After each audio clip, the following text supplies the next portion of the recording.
अस्सलामुअलैकुम student, hope you are doing well. आज हम जिस सिस्टम की बात कर रहे हैं कार्डियोवास्कुलर सिस्टम में, वो है conductive system of heart. Conductive system of heart जो है ये स्पेशलाइज्ड मसल फाइबर से मिलकर बना है और ये इस बात के लिए रिस्पॉन्सिबल है कि impulses through out the heart carry हों और अपना काम अच्छे से कर सकें। Conductive system of the heart जो है वो 5 कंपोनेंट से मिलकर बना है। SA node, sinoarterial node, AV node, arterioventricular node, bundle of His और लेफ्ट और right branches of bundle of हिस और परकिंजी फाइबर। सबसे पहली बात करते हैं हम साइनो आर्टेरियल नोड की। साइनो आर्टेरियल नोड जो है ये हार्ट शू लाइक शेप्ड मास हैविंग स्पेशलाइज्ड मायोकार्डियल फाइबर्स है। साथ में ये है कि इसकी सिचुएशन किधर है। Situated in the wall of the right atrium, upper part of the sulcus terminalis, just above the opening of the superior vena cava ये situated है। It initiates the contraction of cardiac muscle producing heartbeat। यही responsible है कि ये cardiac muscle जो beat करता है वो प्रोड्यूस करे। बात करते हैं AV नोड के। ये राइट एट्रियम में ही सिचुएट करता है, जस्ट अबाव ट्राइकैस्पिड वॉल। ठीक है। इससे नोट की एक ज़रूरी बात, इसको हम पेसमेकर भी कहते हैं। ये तकरीबन 60 to 70 या मैं कहूँगा 70 to 100 की रेट से की पेस से हार्ट बीट प्रोड्यूस करता है, इम्पल्सेस जनरेट करता है। एवी नोड को हम नोड ऑफ तोरा भी कहते हैं। ये स्मॉलर होता है साइज में ऐसे नोड की निस्बत और लोकेट करता है lower part of the arterial septum, just about the attachment of septal cusps of tricuspid valve। या हम कह सकते हैं कोरोनरी साइनस जो है उसे जस्ट अबाव ये लोकेट करता है। यहाँ पर हम यही इसकी लोकेशन का जिक्र कर रहे हैं। राइट एट्रियम में लोकेट है just above the tricuspid valve opening of the cusp, और यही रिस्पॉन्सिबल है कि हमारे दोनों वेंट्रिकल्स जो हैं वो इम्पल्सिस रिसीव करें विद द हेल्प ऑफ, इसका मैंने क्या नाम बताया था, ठीक है। और इसकी कैपेसिटी होती है तकरीबन 60 इम्पल्सेस पर मिनट के लिहाज से, यानी ये इससे स्लो होता है। ये इतना ही यहाँ से यहाँ तक इम्पल्स पहुँचने में तकरीबन 0.11 का डिफरेंस होता है। ये अच्छा खासा डिफरेंस है इस लिहाज से कि ब्लड सारा का सारा हमारे एट्रियम से वेंट्रिकुलर में खाली हो जाए और ये अच्छी तरह एम्प्टी हो जाए और हमारे वेंट्रिकल अच्छी तरह फिलअप हो जाए। तो द डिफरेंस ऑफ, जिसे कहते हैं impulses between these two node, is responsible for emptying of our atrium into our ventricles. हमारे यहाँ एवी नोड से बंडल ऑफ हिस स्टार्ट होते हैं। जो बीच का सेप्टम है ये इससे मूव करते हैं, यहाँ पे मेम्ब्रेनियस पार्ट से मूव करते हैं और राइट और लेफ्ट बंडल ऑफ हिस में डिवाइड हो जाते हैं। हमारे एवी नोड से ये bundle of His AV ring को क्रॉस करते हैं। अगर आप इसको देख सकें तो ये हमारी ट्राइकास्पिड वाल है और ये बाइकास्पिड वाल है। तो हमारे बंडल ऑफ हिस जो कि हमारे एवी नोड से निकलते हैं वो इस रिंग को क्रॉस करते हैं, ये इस मेम्ब्रेनियस पार्ट के थ्रू।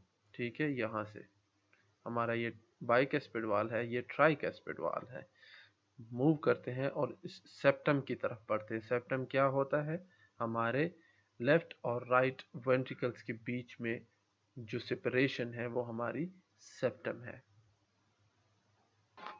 जैसे कि हम जानते हैं कि हमारा हार्ट एक मस्कुलर स्ट्रक्चर है, तो ऐसे मस्कुलर स्ट्रक्चर में यही बंडल ऑफ हिस जो है और सिर्फ यही रिस्पॉन्सिबल है कि ये इम्पल्स जो हमारे एस नोड से जनरेट हुई हमारे एवी नोड से गुजरते हुए हमारे वेंट्रिकल की तरफ आए।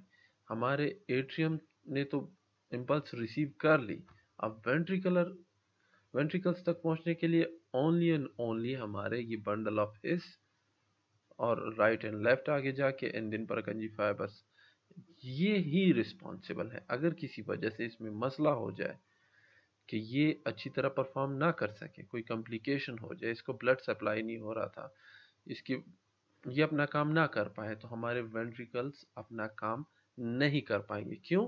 क्योंकि यही सिर्फ रिस्पॉन्सिबल है, सिर्फ और सिर्फ यही रिस्पॉन्सिबल है कंडक्शन ऑफ इम्पल्स के लिए टू द वेंट्रिकल्स।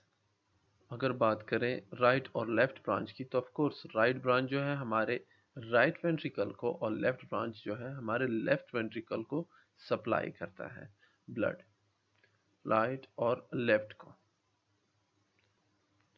यहाँ से इम्पल्स राइट की तरफ बढ़ रही है और यहाँ से इम्पल्स लेफ्ट की तरफ बढ़ रही है। यहाँ पर हमारी राइट बंडल ऑफ हिस आगे बढ़कर हमारे इन पेपिलरी मसल्स के साथ और interior wall of the atrium में वेंट्रिकुलर में पहुंच गई है, इंटीरियर वॉल में। अब यहाँ पर पेपिलरी मसल्स का क्या काम है? आप जानते हैं कि ये टाइटन करती है हमारे इस ट्राइकैस्पिड वॉल को। तो ये यहाँ पर इम्पल्स पहले पहुंच जाती है, जस्ट जिसे कहते हैं जस्ट ही पहले पहुंच जाती है बनिस्बत बाहर के मसल के।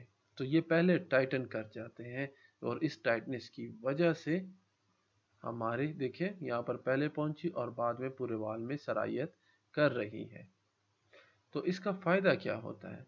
इसका फ़ायदा ये होता है कि हमारे ये ट्राइकास्पिड वाल्व्स जो हैं और बाइकास्पिड वाल्व्स जो हैं, ये मैं यहाँ पर इस राइट की पहले बात करूँगा, ये पहले बंद हो जाती है और टाइटन हो जाती है। ये टाइटनेस की वजह से ब्लड रिवर्स फ्लो नहीं कर सकता। ठीक है जी। तो मैंने क्या कहा, हमारे बंडल ऑफ हिस आगे बढ़कर डिवाइड होते हैं और हमारे interior walls of the ventricle में पहुंच जाते हैं और यहाँ पर ये पेपिलरी मसल्स तक पहुंच जाती हैं और पेपिलरी मसल्स को फिर टाइटन करती हैं ताकि ये इस वॉल्व को टाइट कर सके। हमारे ये बंडल ऑफ हिस आगे जाकर डिवाइड होते हैं और बारीक होते जाते हैं और इन्हें यहाँ पर कहते हैं परकंजी फाइबर्स। और परकंजी फाइबर्स जो हैं ये टर्मिनल एंड पॉइंट्स हैं हमारे बंडल ऑफ हिस के। और ये अब आप पूरी इम्पल्स को देख सकते हैं। यहाँ पर अगर हम समराइज करें तो हमारा एसए नोड इम्पल्स कंडक्ट करता है। ये इम्पल्स हमारे एट्रियम में फैलती है और हम देखें हमारे एट्रियम से होते हुए हमारे एवी नोड के पास पहुंची। AV node just after a short interval, यानी इसके निस्बत लेट, इसको हमारे बंडल ऑफ हिस एंड दिन परकंजी फाइबर्स जो कि हमारे पूरे हार्ट में इसको फैला देती है। यहाँ पर पेपिलरी मसल का जिक्र इसलिए ज़रूरी है कि ये ही हमारे इंटेंडनी की मदद से इसको ब्लॉक करती है। ब्लॉक नहीं करती, यानी वाल्व्स को जो है वो बंद कर देती ताकि रिवर्स फ्लो ब्लॉक हो सके। यहाँ पर इस डायग्राम में हम आपको शो करना चाह रहे हैं कि हमारा हार्ट जो कि जिसमें ये मसल्स काम कर रहे हैं, जिसमें हमारे ये कंडक्टिव सिस्टम काम कर रहा है, अब उसको भी ब्लड की ज़रूरत है। यानी जो ब्लड पंपिंग आर्गन है उसको खुद अपनी ज़रूरत के लिए भी ब्लड चाहिए। तो अब ये ब्लड सप्लाई करने के लिए हमारे हार्ट में कोरोनरी जिसे कहते हैं राइट कोरोनरी आर्टरी और लेफ्ट, अच्छा यहाँ पर कोरोनरी आर्टरीज है, ये लेफ्ट कोरोनरी आर्टरीज हैं, तो ये हमारे इनको ब्लड सप्लाई करती है। इस स्लाइड पे मैं वापस इसलिए आया क्योंकि ये वीडियो कंटिन्यूस वीडियो है जिसे मुझे बार बार रोकना पड़ता है। तो हमारी कोरोनरी आर्टरीज जो है ये और ये राइट और लेफ्ट, ये हमारी राइट कोरोनरी आर्टरीज जो है ये हमारे इस कंडक्टिव सिस्टम को ब्लड सप्लाई करती है। तो अगर किसी वजह से हमारी ये राइट कोरोनरी आर्टरी में मसला हुआ तो मसला ज़्यादा होगा। ठीक है, आगे बढ़ते हैं क्लिनिकल कोरिलेशन के लिए कि हमारे हार्ट में क्या क्या हो सकता है। लेफ्ट बंडल ऑफ हिस को देखें, ये सप्लाई कर रही है। Left coronary artery. अब clinical coordination, conductive system of heart की डिफेक्ट, डिफेक्ट और damage conductive system cause cardiac arrhythmia. अब एरिथमिया जो है ये इरेगुलर जिसे कहते हैं कंडक्शन है, ठीक है। रेगुलर तो ये है कि ये यहाँ से शुरू हुई ऐसे नोड से एवी नोड से गुजरते हुए पूरे राइट और लेफ्ट में एक तरतीब से पहुंचेगी। But if in node fail to conduct normal impulses, there occur alteration in the rhythmic contraction। ये rhythmic contraction नहीं होगी, ऊपर नीचे पहले राइट कर देगा फिर लेफ्ट कर देगा, ठीक है। तो ये डिसोसिएशन टाइप की हो जाएगी और सही से कंडक्शन नहीं होगी। अच्छा, तो इस कार्डिक एरिथमिया की जो सबसे अहम वजह है वो आर्थरियोस्क्लेरोसिस है, ठीक है। यहाँ पर किसी वजह से जो ब्लड है सप्लाई नहीं होती और फिर हमारा ये पूरा सिस्टम यानी लेफ्ट या राइट में सही से ब्लड सप्लाई नहीं होता।